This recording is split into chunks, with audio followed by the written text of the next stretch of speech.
Betty bought butter, but the butter was bitter. Betty bought better butter to make bitter butter better. Tongue twisters నేర్చుకుంటే చాలా ఉపయోగాలున్నాయి.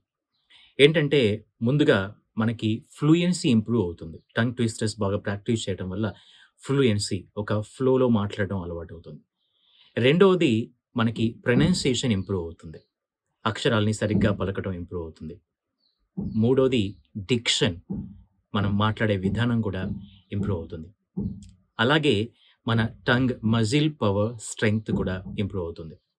దీంతో పాటుగా మనకి funny వేలో లాంగ్వేజ్ నేర్చుకోవటానికి, అలాగే ఫన్నీగా లాంగ్వేజ్ నేర్చుకోవటానికి, మనం లాంగ్వేజ్ పట్ల ఇష్టం నేర్చుకోవడానికి పిల్లలకి కూడా ఇది ఉపయోగపడుతుంది. కాబట్టి టంగ్ ట్విస్టర్స్ నేర్చుకోవడానికి ప్రయత్నం చేయాలి. Betty bought butter but the butter was bitter. Betty bought better butter to make bitter butter better. ఇలాంటి టంగ్ ట్విస్టర్ మీకు తెలిస్తే కింద కామెంట్ చేయండి.